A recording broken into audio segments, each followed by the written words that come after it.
சிங்காசனத்தில் வீற்றிருக்கிறவர். இந்த போதனையை 4வது வாரமாய் கேட்டு வருகிறோம். ஆகவே வெளிப்படுத்தின விசேஷத்திலே அடிக்கப்பட்ட ஆட்டுக்குட்டியானவர் 4 இடத்துல வருகிறது. ஆட்டுக்குட்டியானவர் 16 இடத்துல வருகிறது. அவர் சிங்காசனத்தில் வீற்றிருக்கிறவர் என்று உங்களுக்கு வசனத்தை போதித்துக் கொண்டிருக்கிறேன். ஆகவே போன வாரம் அடிக்கப்பட்ட ஆட்டுக்குட்டியானவர் சிங்காசனத்தில் வீற்றிருக்கிறதையும் அந்த சிங்காசனத்தின் மேல் வானவில் இருந்ததையும் உங்களுக்கு போதித்தேன். கரத்தை உயர்த்தி கர்த்தருடைய வார்த்தைக்கு போவோம். வெளிப்படுத்தின விசேஷம் 22ஆம் அதிகாரம் 1ஆம் வசனம் நான் வாசிக்கிறேன். பின்பு பளிங்கை போல் தெளிவான ஜீவ தண்ணீர் உள்ள சுத்தமான நதி தேவனும் ஆட்டுக்குட்டியானவரும் இருக்கிற சிங்காசனத்திலிருந்து புறப்பட்டு வருகிறதை எனக்கு காண்பித்தார். கடந்த வாரம் பார்த்தோம், சிங்காசனத்துக்கு மேலே வானவில்.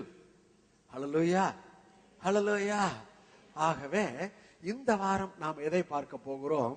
இந்த சிங்காசனத்திலே ஆட்டுக்குட்டியானவர் இருக்கிற சிங்காசனத்திலிருந்து சுத்தமான நதி புறப்பட்டு வருகிறது எனக்கு காண்பித்தார். அல்லேலூயா சொல்வோம். ஹல்லேலூயா. சிங்காசனம் என்றாலே உங்களுடைய மனதில வர வேண்டியது என்ன? கிருபையின் சிங்காசனம். சிங்காசனம் என்றாலே உங்கள் மனதில் வர வேண்டியது என்ன சிங்காசனம்? கிருபையின் சிங்காசனம். இது தீர்க்க தரிசனம். ஏசாயா 16 ஏற்கனவே ஒரு தீர்க்க தரிசனம் சொல்லப்பட்டது. அந்த தீர்க்க தரிசனத்தின்படி தேவன் இப்போது புதிய ஏற்பாட்டு சபையில சிங்காசனத்துல அமர்ந்திருக்கிறார். அல்லேலூயா சொல்வோம். ஹல்லேலூயா, ஹல்லேலூயா. அந்த சிங்காசனத்திலிருந்து கிருபை வெளிப்பட்டு கொண்டே இருக்கிறது. இதை நீங்கள் எப்போது மனதிலே வைத்துக் கொள்ள வேண்டும், பதித்துக் கொள்ள வேண்டும். இப்போது உங்களுக்கு ஒரு முக்கியமான வசனத்தை நான் காண்பிக்க போகிறேன். இதை நீங்க புரிஞ்சுக்கிட்டாதான் இந்த செய்தியும் சரி, இனிமேல் உங்களுக்கு வருகிற ஆசீர்வாதமும் இதற்குள்ள. எபிரேயர் ஒரு வசனத்தை நாம் எடுக்க போறோம். எபிரேயர் முக்கியமான வசனம். எபிரேயர் 8ஆம் அதிகாரம் 4ஆம் 5ஆம் வசனம். பூமியிலே அவர் இருப்பாரையானால் ஆசாரியராய் இருக்க மாட்டார். ஏனெனில் நியாயப்பிரமாணத்தின்படி காணிக்கைகளை செலுத்துகிற ஆசாரியர்கள் இருக்கிறார்களே. நல்லா கவனிங்க. 8:1 வாசிக்கிறோம். பரலோகத்தில் உள்ள மகத்துவ ஆசனத்தின் வலது பார்சத்திலே உட்கார்ந்து இருக்கிறார். இது யாரை குறித்து? இயேசுவை குறித்து. இப்ப இயேசு எங்கே உட்கார்ந்து இருக்கிறார்? பரலோகத்தில் உள்ள மகத்துவ ஆசனத்திலே, பிதாவின் வலது பார்சத்திலே, சிங்காசனத்திலே உட்கார்ந்து இருக்கிறார். இதை பவுல் உங்களுக்கு எனக்கும் எழுதி காண்பிக்கிறார். இப்ப 4ஆம் வசனம், அவர் பூமியிலே இருப்பாரையானால் ஆசாரியராய் இருக்க மாட்டார். அவர் பூமியில இருப்பாரையானால், அவர் பூமியில இருப்பாரையானால் ஆசாரியராய் இருக்க மாட்டார். இப்ப பூமியில இல்ல, பரலோகத்துல மகத்துவ ஆசனத்துல, சிங்காசனத்துல, பிதா வலது பார்சத்துல அமர்ந்து இருக்கிறார். ஓகே. 4ஆம் வசனம் மறுபடியும் வாசிக்கிறேன். பூமியிலே அவர் இருப்பாரையானால் ஆசாரியராய் இருக்க மாட்டார். ஏனெனில் நியாயப்பிரமாணத்தின்படி காணிக்கைகளை செலுத்துற ஆசாரியர்கள் இருக்கிறார்களே. 5ஆம் வசனத்தை எல்லாரும் சேர்ந்து வாசிக்க போகிறோம். 1, 2, 3 வாசிங்க. இவர்கள் செய்யும் ஆராதனை பரலோகத்துள்ளவைகளின் சாயலுக்கும் நிழலுக்கும் ஒத்து இருக்கிறது. வாசிங்க.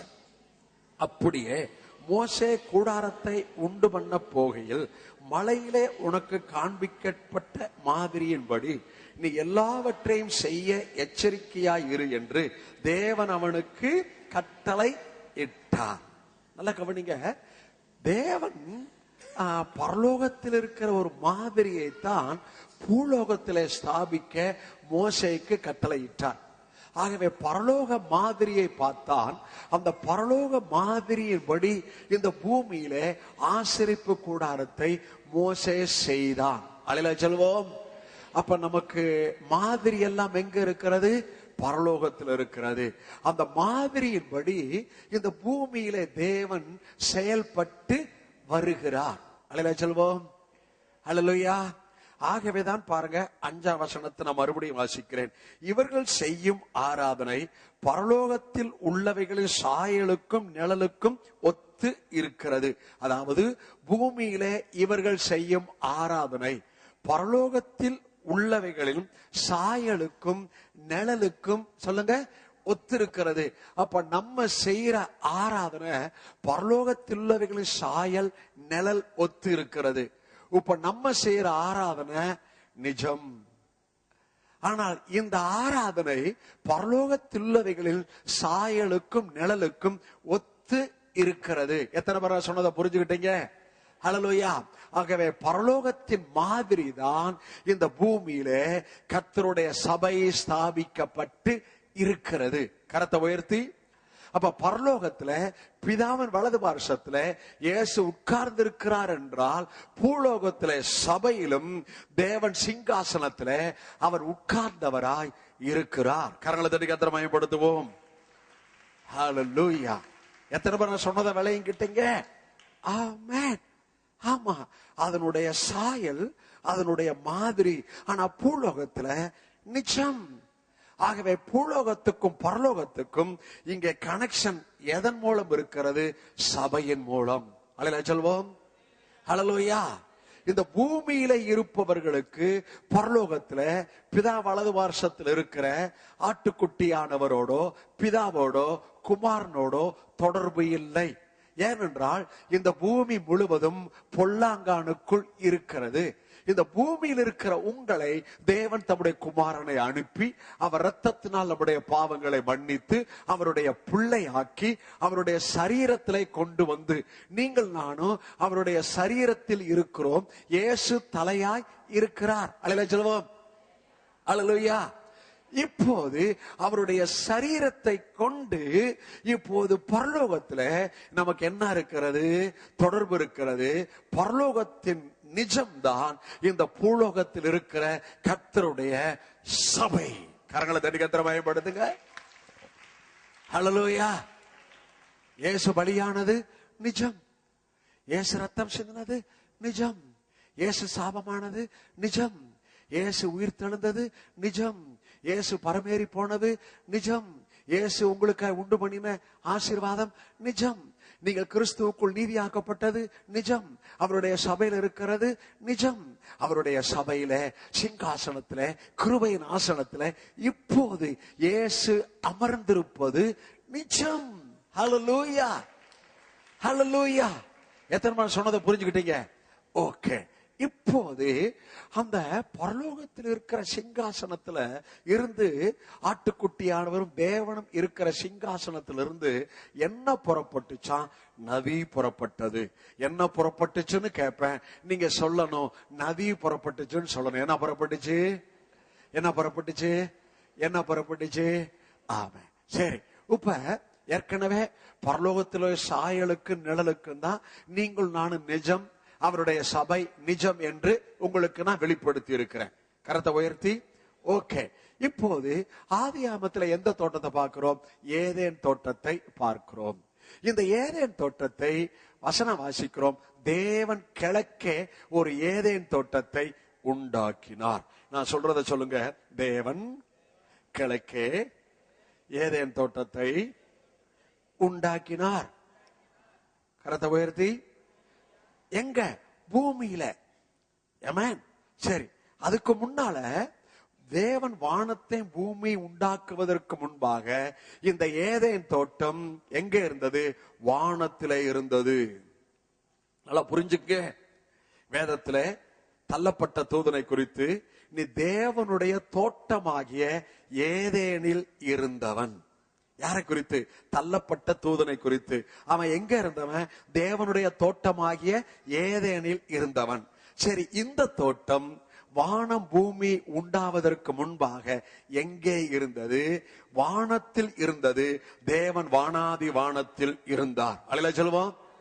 பாஸ்டர், இந்த தோட்டம் அந்த தள்ளப்பட்ட தூதனுக்கு உண்டு பண்ண தோட்டம் வானத்தில் இருந்ததுன்னு சொல்றீங்களே, நான் வசனத்தின்படிதான் பேசுவேன். அவனை குறித்து ஏசாயா 14 வாசிக்கிறோம். வானத்தில் இருந்து தள்ளப்பட்டவனே. அவன் எங்க இருந்து தள்ளப்பட்டான்? வானத்திலிருந்து தள்ளப்பட்டான். ஆகவே முதலாவது தேவனுடைய தோட்டம் ஏதேன் எங்க இருந்தது? வானத்தில் இருந்தது. அந்த தோட்டத்துக்கு பெயர் என்ன? ஏதேன். அந்த தோட்டத்துல யார் இருந்தார்? சிருஷ்டிக்கப்பட்ட தூதன். அந்த தூதன் சகல அறிவு, சகல ஞானம் உடையவன். நல்ல கவனிங்க, அவன் தேவனாலே சிருஷ்டிக்கப்பட்டவன். அல்லேலூயா சொல்வோம். ஆனால் இப்போது அவன் தள்ளப்பட்டு விட்டான்.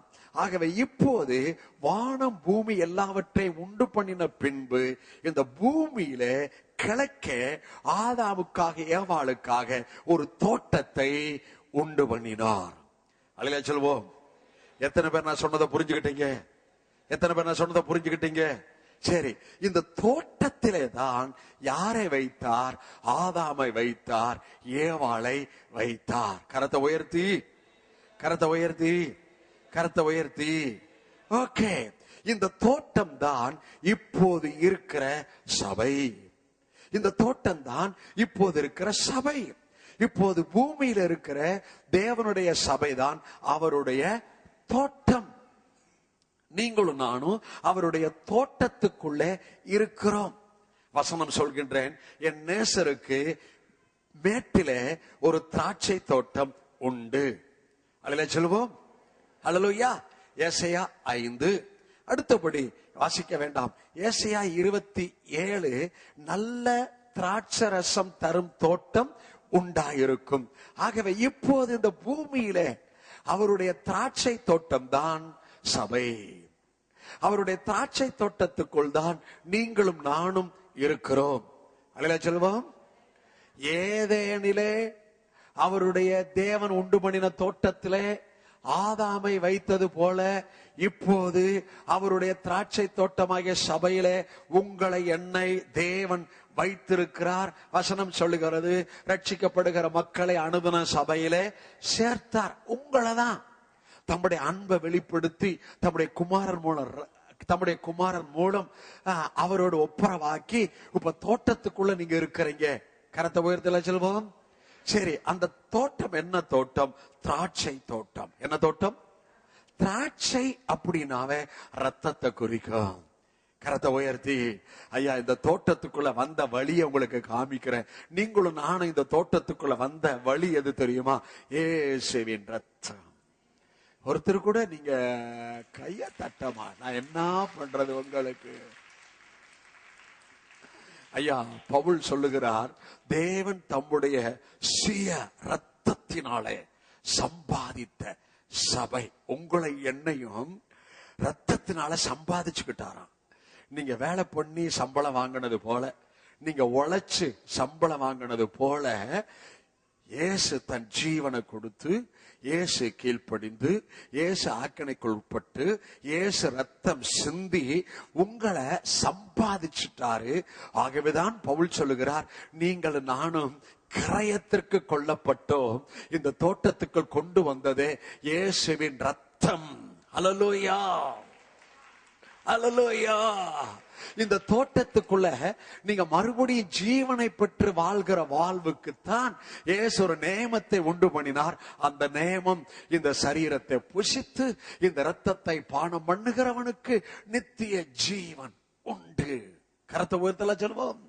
ஆகவே சபைக்கும் இயேசுவின் பிற்கப்பட்ட சரீரத்துக்கும் சிந்தப்பட்ட இரத்தத்துக்கும் தொடர்ந்து தொடர்பு இருக்க வேண்டும் என்று தான் இந்த கர்த்தருடைய பந்தியை நித்திய நேமமாய் இயேசு வருகிற வரைக்கும், சபை எடுக்கப்படும் வரைக்கும் தேவன் சபைக்கு கட்டளையிட்டிருக்கிறார். கரத்தை உயர்த்தல சொல்வோம். ஹல்லேலூயா, ஹல்லேலூயா. ஆகவே இப்போது நீங்க தேவனுடைய தோட்டத்துக்குள்ள இருக்கிறீங்க. இப்ப நல்லா கவனிங்க. தோட்டம் என்ற உடனே உங்களுக்கு மனசுல வரணும், காடு இருக்கு, மலைகள் இருக்கு, ஆனா அதுலயும் இயற்கைகள் இருக்கிறது, நித்திய வல்லமை இருக்கிறது, தேவத்துவம் இருக்கிறது, அழிவில்லா மகிமை இருக்கிறது. அவைகள்லாம் வார்த்தையில உண்டு பண்ணப்பட்டது.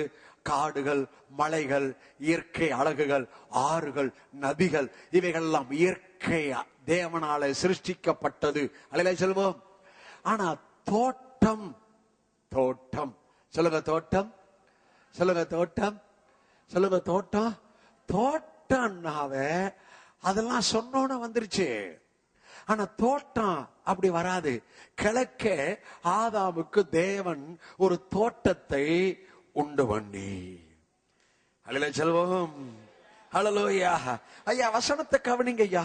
தேவன் உங்களை தோட்டத்துக்கு கொண்டு வந்தது மாத்திரமல்ல, அந்த தோட்டத்தை வேலி அடைத்து, ஐயா நீங்க கர்த்தருடைய வேலிக்குள் இருக்கிறீங்க, மறந்து போகாதீங்க. நீங்க சபைக்குள் இருக்கிறீர்கள் என்றால் உங்களை சுற்றிலும் தேவன் தம்முடைய வேலியை வைத்திருக்கிறார்.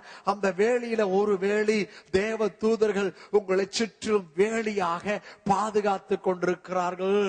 உங்களை சுற்றிலும் இயேசுவின் ரத்தம் வேலியாக இருக்கிறது, தேவ தூதர்கள் வேலியாக இருக்கிறார்கள் என்பதை நீங்கள் மறந்து போக கூடாது. அல்லேலூயா செல்வம். அல்லேலூயா. சரி, வானத்தில் இருந்த தோட்டம் பூமிக்கு வந்தது. அந்த தோட்டத்தை தேவன் உண்டு பண்ணினார். அந்த தோட்டம் இப்பொழுது உலகம் முழுவதும் தேவனாலே பரலோகத்தில் உள்ளவைகளின் நிழலுக்கும் சாயலுக்கும் ஒப்பாக கிறிஸ்துவின் சரீரமாகிய சபை என்ற தோட்டம் உலகம் முழுவதும் இப்போது. தோட்டம் என்றாலே, தோட்டத்துக்குள்ள போயிருக்கிறீங்களா? தோட்டத்தை என்ஜாய் பண்ண தெரியுமா?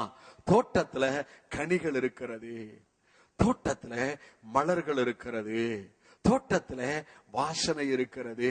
உங்களுக்கு ரிலாக்ஸ் வேணும்னா தோட்டம், அந்த தோட்டம் உங்களுக்கு ரிலாக்ஸ கொடுக்கும். அந்த கனிகளை புசிக்கும் போதும், அந்த மலர்களை முகரும் போதும், அந்த தோட்டத்தின் அழகை நீங்கள் பார்த்து ரசிக்கும் போதும் உங்களுக்கு என்ன கிடைக்கிறது? ரிலாக்ஸ்.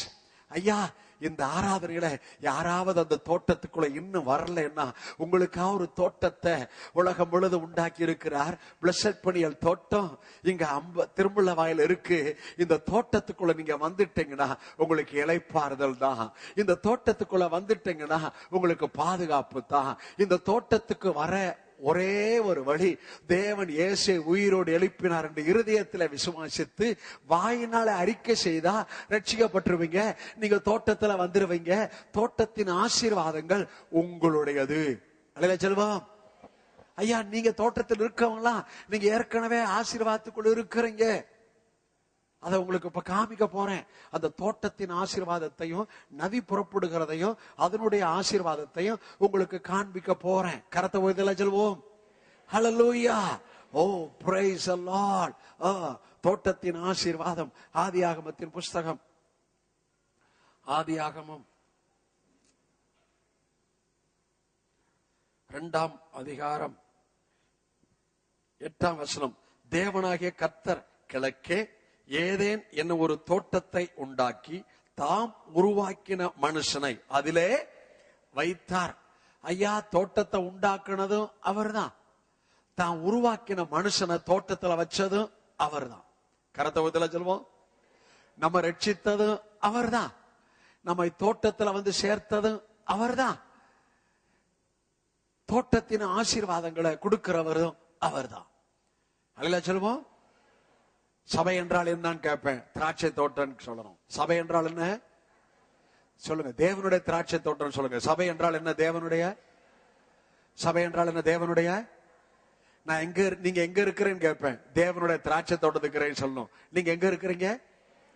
அங்க கொண்டு வந்தது யாரு? இயேசு. வச்சது யாரு? இயேசு. அதனாலதான் தாவீது சொல்கிறார், கர்த்தருடைய வீட்டிலே நீடித்த நாட்களாய் நிலைத்திருப்பேன், நன்மையும் கிருபையும் என்னை தொடரும். ஹல்லேலூயா.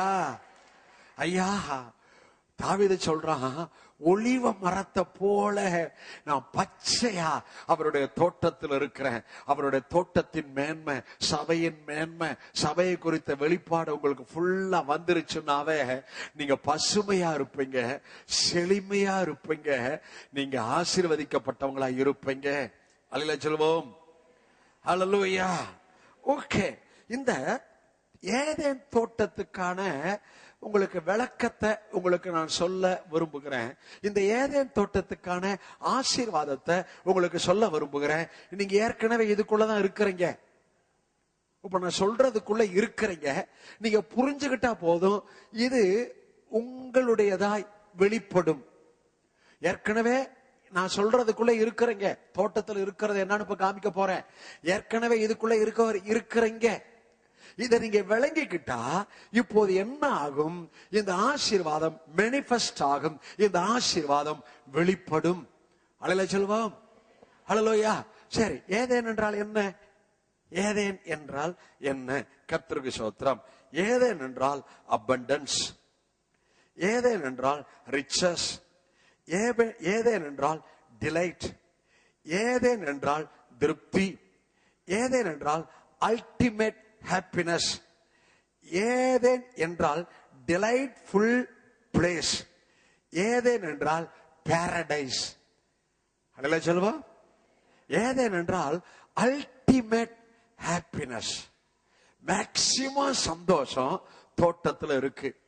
வசனம் சொல்றேன், வடதிசையில் உள்ள சீயோன் பர்வதம் சர்வ பூமியின் மகிழ்ச்சியா இருக்கிறது. வடதிசையில் உள்ள சீயோன் பர்வதம் சர்வ பூமியின் மகிழ்ச்சியா இருக்கிறதுனா, அப்ப சபையில சர்வ பூமியின் மகிழ்ச்சி எல்லாம் சபைக்குள்ள இருக்கிறது. வெளியே இருப்பவர்களுக்கான மகிழ்ச்சி, உலகம் முழுவதும் இருப்பவர்களுக்கான மகிழ்ச்சி எல்லாம் சபைக்குள்ள இருக்கிறது. நீங்க அங்கதான் இருக்கிறீங்க, நான் அங்கதான் இருக்கிறேன். ஆகவே தேவனுடைய தோட்டம் என்றால் ஹல்லேலூயா. என்னது என்னது தேவனுடைய தோட்டம் என்றால் delight, maximum happiness, சர்வ பூமியின் மகிழ்ச்சி. நீங்க அதுக்குள்ள இருக்கிறீங்க. உங்களுக்கு சோர்வு வரும்போது, உங்களுக்கு சில கவலை வரும்போது, ஏய், நான் சர்வ பூமியின் மகிழ்ச்சிக்குள்ள இருக்கிறேன். அந்த சர்வ பூமியின் மகிழ்ச்சி எனக்குள்ள இருக்கு. தேவனுடைய தோட்டத்துக்குள்ள இருக்கிறேன். அதை நான் உடையவனா இருக்கிறேன் அப்படின்னு நீங்க சொல்லணும். ஏதேன் என்றால் abundance. ஏதேன் என்றால் என்ன அர்த்தம்? abundance. ஐயா, சபைக்குள்ள abundance ஏற்கனவே இருக்கு. ஏனென்றால் உங்களுக்கு எனக்கு செஞ்சதெல்லாம் எல்லாம் செஞ்சு முடிச்சிட்டு உங்களுக்கு ஒரு அபிரிதத்தை தேவன் சபைக்குள்ள வச்சிட்டார். நீங்க அந்த அபண்டன்ஸ்குள்ள இருக்கிறீங்க. இப்ப உங்கள் கண்கள் திறக்கப்படணும். அதை நீங்க புரிஞ்சுக்கணும். அதை நீங்க விசுவாசித்து எதிர்பார்க்கணும். அப்போ அது அந்த அபண்டன்ஸ நீங்க ஆசீர்வாதமா என்ஜாய் பண்ணுவீங்க. ஹல்லேலூயா, ஹல்லேலூயா. தேவனுடைய தோட்டம் என்றால் பாரடைஸ். பாரடைஸ். மரித்தவங்க எங்க போறாங்க? முதலாவது பரதேசிக்கு போறாங்க. பரதேசிக்கு போறாங்க. பரதேசி என்றால் இளைப்பாறுகிற இடம். அப்போ உங்களை எங்க வச்சிருக்கிறார்? இளைப்பாறுதலுக்குள்ள வச்சிருக்கிறார். தோட்டத்துக்காக ஆதாம் ஏதாவது பண்ணானா? ஆதாம் ஏதாவது பண்ணானா? வெட்டுனானா? நட்டுனானா? தண்ணி ஊத்துனானா? ஒண்ணுமே பண்ணல. வெட்டுனது அவர்தான், நட்டுனது அவர்தான், உங்களை வச்சது அவர்தான், தண்ணி ஊத்திட்டு இருக்கிறது அவர்தான். ஆதாம் ஒண்ணுமே பண்ணலங்க. ஆகவே தோட்டம் the place of resting place, இளைப்பாறுகிற இடம். அல்லேலூயா சொல்வோம். பாரடைஸ். ஐயா, மரித்த பரிசுத்தவான்கள் பரதேசில இளைப்பாறுகிறதை போல இந்த தேவனுடைய தோட்டத்துல இளைப்பாறுதலுக்குள்ளதான் இருக்கிற எண்ணம் தேவனிடத்துக்குள் இருக்கிறது. ஆனா சாத்தானுக்கு தெரியும் தேவனுடைய தோட்டத்துல இதெல்லாம் இருக்கு.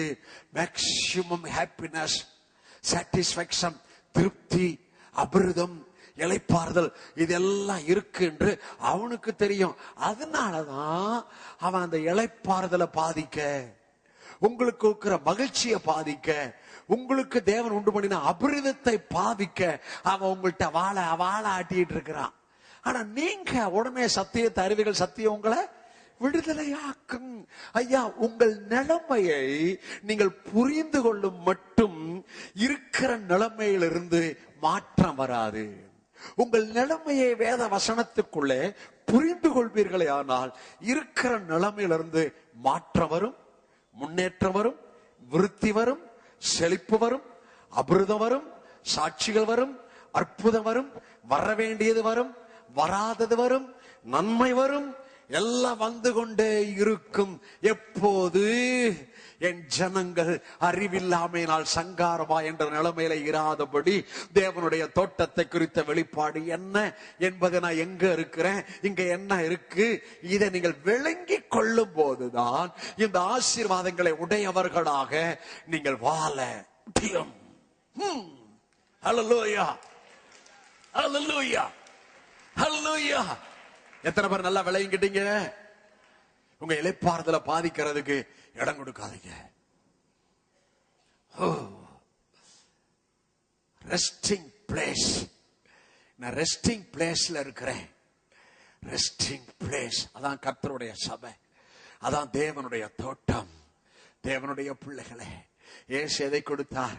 வருத்தப்பட்டு பாரம் சுமக்கிறவர்களே, எல்லாரும் இடத்திற்கு வாருங்கள், நான் உங்களுக்கு இளைப்பாறுதல் தருவேன். இளைப்பாறுதலை இயேசு தந்துட்டார். அந்த இளைப்பாறுதலுக்குள்ள நீங்க இருக்கிறீங்க. ஹல்லேலூயா சொல்லுவோம். ஹல்லேலூயா, ஹல்லேலூயா, ஹல்லேலூயா, ஹல்லேலூயா. பாருங்க, சிங்காசனத்தை பார்த்தோம். சிங்காசனத்துல ஆட்டுக்குட்டியானவரை பார்த்தோம். அங்கிருந்து புறப்படுகிற நதிகள், அங்கிருந்து புறப்படுகிற நதிகள். மறுபடியும் சொல்றேன், பரலோகத்தின் சாயலும் மாதிரியும் தான் பூமியிலே கர்த்தருடைய சபை. ஹல்லேலூயா. இப்ப ஏதேன் தோட்டத்தை உங்களுக்கு காமிச்சிட்டு இருக்கிறேன். ஏதேன் தோட்டத்துக்கு சபைக்கு ஒப்பிட்டு உங்களுக்கு காமிச்சிட்டு இருக்கிறேன். சரி, இந்த ஏதேன் தோட்டத்துல பாருங்க, எப்படி ஆட்டுக்குட்டியானவர் இருக்கிற சிங்காசனத்திலிருந்து நதி புறப்பட்டதோ, அதே போல ஏதேன் தோட்டத்திலிருந்து புறப்படுகிற நதி. அல்லேலூயா சொல்வோம். ஓகே, 2ஆம் அதிகாரம் 10ஆம் வசனம். தோட்டத்துக்கு தண்ணீர் பாயும்படி ஏதேனிலிருந்து ஒரு நதி ஓடி அங்கே இருந்து பிரிந்து 4 பெரிய ஆறுகள் ஆயிற்று. முதலாம் ஆற்றுக்கு பைசோன் என்று பெயர். அது ஆவிலா தேசம் முழுவதையும் சுற்றி ஓடும். அவ்விடத்திலே பொன் விளையும். அந்த தேசத்தின் பொன் நல்லது. அவ்விடத்திலே பிதலாகும் கோமத கல்லும் உண்டு. 2ஆம் ஆற்றுக்கு கீகோன் என்று பெயர். அது எத்தியோப்பியா தேசம் முழுவதையும் சுற்றி ஓடும்.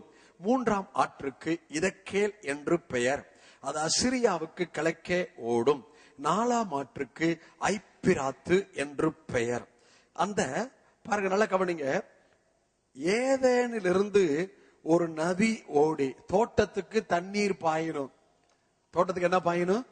இப்ப தோட்டத்துக்கு கூட இப்ப தண்ணீர் தான் பாய்ச்சிட்டு இருக்கிறாரு. இப்ப நான் தண்ணி தான் பாய்ச்சிட்டு இருக்கிறேன்.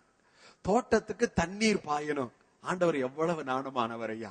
ஒரு தோட்டத்தை உண்டாக்கிட்டு அது வறட்சியா, அது பட்டு போன நிலைமையில இருக்கிறதுக்கு விடவே மாட்டாரு. ஆமா, உங்களை எப்ப ரட்சித்தாரோ உங்களை வறட்சியாக பட்டு போன நிலைமையில விடமாட்டாரு. அதை நீங்க புரிஞ்சுங்க. தோட்டத்துக்கு தண்ணீர் பாயணும். ஒரு நதி ஏதேனிலிருந்து புறப்பட்டு, அல்லேலூயா சொல்வோம். ஹல்லேலூயா. அது 4ஆக பிரிந்து, அல்லேலூயா சொல்வோம். ஹல்லேலூயா. அது 4ஆக பிரிந்து 4 ஆறுகளாய் மாறியது. நதி ஆறுகள். ஹல்லேலூயா சொல்வோம். ஹல்லேலூயா, ஹல்லேலூயா. 4 ஆறுகளாக மாறியது. ஓகே, இந்த நதியை குறித்து முதலாவது தாவீது சொல்றத உங்களுக்கு சொல்றேன். அப்புறம் இங்க மறுபடியும் நான் வர்றேன். இந்த நதி தான் இயேசுவிலிருந்து புறப்படுகிற நதி. சபையிலே இந்த நதி என்ன பண்ணுகிறது? 46ஆம் சங்கீதம் 4ஆம் வசனம். ஒரு நதி உண்டு, அது நீர்க்கால்கள் தேவனுடைய நகரத்தையும் உன்னதமானவர் வாசம் பண்ணும் பரிசுத்த ஸ்தலத்தையும் சந்தோஷிப்பிக்கும். தேவன் அது நடுவில் இருக்கிறார், அது அசையாது. அதிகாலையிலே தேவன் அதற்கு சகாயம் பண்ணுவார். எல்லா கரங்களை தட்டி கர்த்தரை மகிமைப்படுத்துங்க. ஐயா, ஒரு நதி உண்டு, அதன் நீர்க்கால்கள், நதியிலிருந்து புறப்படுகிற நீர்க்கால்கள். நதி அப்புறம் சின்ன சிறுசா பிரிச்சு விடுறது, அதான் நீர்க்கால்கள். அல்லேலூயா சொல்லுவோம்.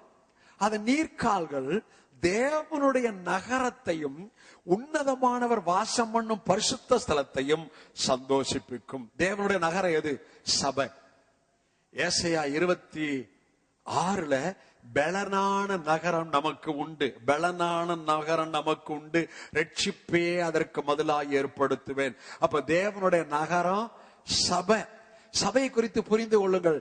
சபை தேவனுடைய மலை, சபை தேவனுடைய நகரம், சபை தேவனுடைய தோட்டம். பழைய ஏற்பாட்டுல, புதிய ஏற்பாட்டுல சபை, கரங்களை தட்டுங்க, கிறிஸ்துவின் சரீரம்.